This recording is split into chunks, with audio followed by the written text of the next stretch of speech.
Chapter 4, Mini Lecture, Business Ethics and Social Responsibility, approximate length, 10 minutes. Hello everyone, and welcome to Chapter 4, Business Ethics and Social Responsibility. This chapter asks us to think about an important question. Just because a business can do something, does that mean it should? Business decisions are not only about profit, growth, and competition. They are also about doing what is right, treating people fairly, and understanding how decisions affect employees, customers, owners, communities, and society. Let's begin with Wells Fargo. Wells Fargo created aggressive sales quotas requiring employees to open a certain number of banking and credit card accounts.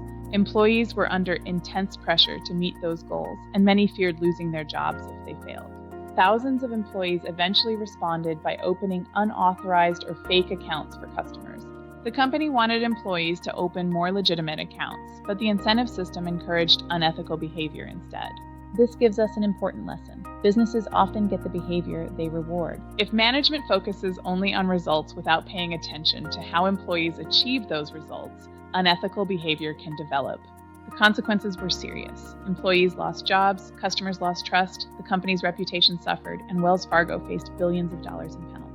This shows us that ethics is not only about individual choices. The organization and its leadership matter too. What is business ethics? Business ethics is the application of ethical behavior in a business setting.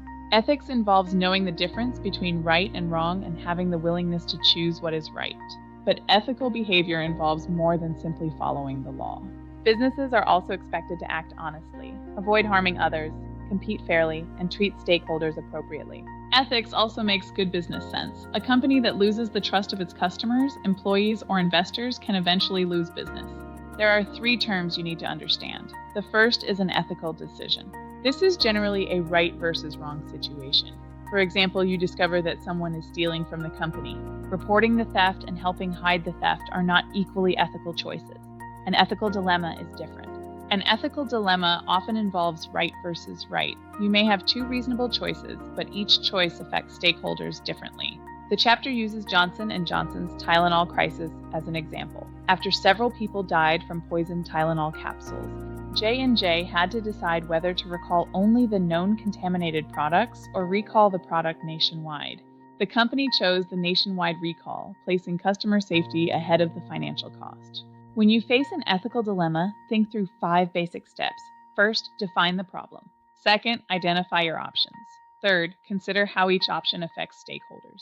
Fourth, determine what standards or values should guide your decision. Finally, choose the best option. An ethical lapse, however, occurs when a person makes a decision that is clearly unethical or illegal. In other words, sometimes the decision is difficult. Other times, people know what is right and simply choose not to do it. Common ethical challenges. Ethical issues in the workplace are not always billion-dollar scandals. They may involve everyday decisions. For example, should you accept an expensive gift from a supplier? Should you give company business to a relative? Should you tell a friend that the company plans to fire them? What should you do if you discover a coworker committing fraud? These situations can involve bribes, conflicts of interest, conflicts of loyalty, honesty, integrity, and whistleblowing. A conflict of interest occurs when your personal interests may interfere with your responsibility to your employer. Suppose your relative owns a company and you're selecting a supplier. Even if they're qualified, it's a conflict. The appropriate response is usually to disclose the relationship so someone else can make or review the decision. Whistleblowing. A whistleblower is someone who exposes illegal or unethical behavior within an organization. This can require tremendous courage. The chapter discusses Cynthia Cooper, who discovered accounting problems at WorldCom. She raised concerns, but was told to back off. She continued investigating and ultimately helped expose major accounting fraud. The important lesson is that doing the ethical thing is not always easy. Whistleblowers may face retaliation or career consequences. That is why ethical organizations need systems that allow employees to raise concerns without fear. Why good people make bad decisions. People sometimes justify behavior by telling themselves, "It isn't really illegal," or "I'm doing it for the company." "Everyone else is doing it," or "My boss told me to do it." These are rationalizations. Be very careful. Ethics is also influenced by corporate culture. It includes the shared values and beliefs that shape behavior. Employees pay attention to what leaders say, but more importantly, they watch what leaders do. Imagine management says they believe in honesty, but ignores a lying high producer. What message has really been communicated? That results matter more than ethics. Ethical leadership means managers must model appropriate behavior and hold people accountable. Codes of conduct. A code of conduct is a formal document explaining the principles employees are expected to follow. It addresses issues such as conflicts of interest, gifts, use of company resources, and customer treatment. But simply having a code is not enough. Employees must understand it, managers must enforce it, and violations must have consequences. Ethics versus social responsibility. Now let's distinguish business ethics from corporate social responsibility, or CSR. Business ethics focuses primarily on whether behaviors and decisions are right or wrong.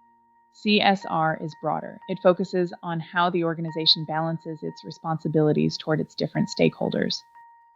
A stakeholder is anyone affected by the activities of the business. This includes owners, employees, customers, suppliers, and communities. A decision that benefits one group may negatively affect another, so managers frequently have to balance competing interests. Responsibilities to stakeholders. To owners, provide accurate financial information. To employees, safe workplaces and fair treatment. To customers, safe products and fair treatment. And to communities, consider the economic, social, and environmental effects. Sustainability and the triple bottom line. Sustainability means meeting today's needs without compromising the ability of future generations. The triple bottom line asks businesses to consider 3 areas: people, planet, and profit. Finally, the chapter identifies 5 stages companies move through when responding to social concerns. The first is defensive. The company denies responsibility. The second is compliant, doing only what is required. The third is managerial, seriously addressing the issue. The fourth is strategic. Realizing responsibility creates a competitive advantage. And the fifth is civil. At this level, the company encourages other organizations and industries to act responsibly as well, bringing it all together. As we wrap up Chapter 4, remember that business ethics comes down to decision. An employee deciding to report wrongdoing, a manager deciding whether to tolerate unethical behavior, a company choosing safety over profit.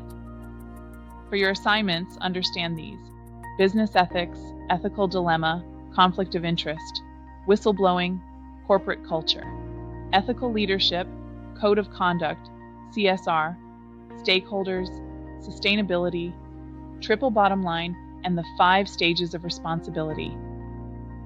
I want to leave you with one final question. If doing the right thing could cost you money or your job, would you still do it? That is when ethics becomes more than a definition. That concludes our Chapter 4 mini lecture.